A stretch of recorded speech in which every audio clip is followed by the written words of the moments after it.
BJP's Lok Sabha candidate from Dibrugarh, Rameshwar Telly, became the first from the Saffron Party to file his nominations in Assam. Assam Chief Minister Sarbananda Sonowal and NEDA convener Himanta Biswa Sharma were in Dibrugarh for Telly's nomination filing. Sonowal and Sharma were seen marching towards the Deputy Commissioner's office along with Telly as thousands of party supporters braved the rain to join in the BJP foot march. The foot march started from Dibrugarh's old school playground to the Deputy Commissioner's office where Telly filed his nomination from.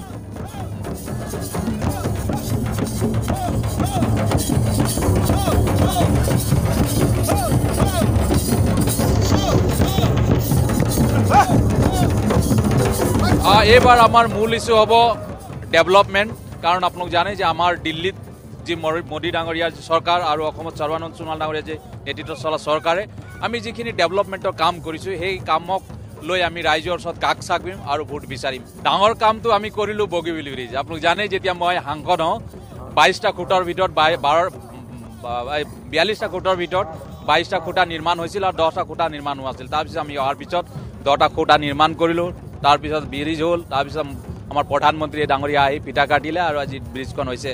ঠিক তেনেকৈ আমি কৈছোঁ যে মই দুটা কাম ৰখি গৈছে কৰি এইটো ইতিমধ্যে হোৱাৰ সম্ভাৱনা 100% আছে, যেটো আমাৰ নামৰূপ সাৰ কাৰখানা। যেটো নামৰূপ সাৰ কাৰখানা ইতিমধ্যে আমি গম পাইছে যে ইয়াৰ কেপাচিটি বঢ়াব লাগে, ইউনিট 4টো আমি কমপ্লিট কৰিব লাগে, যাৰ কাৰণে ইতিমধ্যে আমি মুম্বাইৰ এটা কোম্পানীৰ লগত ইতিমধ্যে আমাৰ ইতিমধ্যে কথা বতৰা হৈছে। আমি নিশ্চয় আশা ৰাখিছোঁ গেছৰ কথা লৈ এটা সমস্যাৰ সৃষ্টি হৈছিল, এইটো আমি কৰিব লাগিব নেক্সট মই সাংসদ হোৱাৰ পিছত। নামৰূপ সাৰ কাৰখানা চতুৰ্থ গোটটো, তাৰপিছত ৰৌমৰীয়া যিটো 78 কৰোৰ লাগে এই কামটো আমি কৰিব লাগিব। মাৰ্ঘেৰিটা কোল বেছ পাৱাৰ প্ৰজেক্টটো এইটো আমাৰ হৈছে ফৰেষ্ট ক্লিয়াৰেন্সৰ কথা আহিছে। ফৰেষ্ট ক্লিয়াৰেন্স আহিলেই নিশ্চয় আমাৰ চৰকাৰে তাৰ ওপৰত পদক্ষেপ ল'ব, কাৰণ এইটো কংগ্ৰেছৰ দিনত চিন্তা চৰ্চা কৰি থকা হৈছিল যে এটা 600 মেগাৱাটৰ পাৱাৰ প্ৰজেক্ট কৰিব লাগে, কোল বেছ পাৱাৰ প্ৰজেক্ট। এইটো আমি নিশ্চয় আমাৰ গভৰ্ণমেণ্ট আকৌ যেতিয়া আহিব দিল্লীত তেতিয়া আমি ফৰেষ্ট ক্লিয়াৰেন্স পোৱাৰ পিছত নিশ্চয় এইটোৰ ওপৰত আমি আগবাঢ়িম।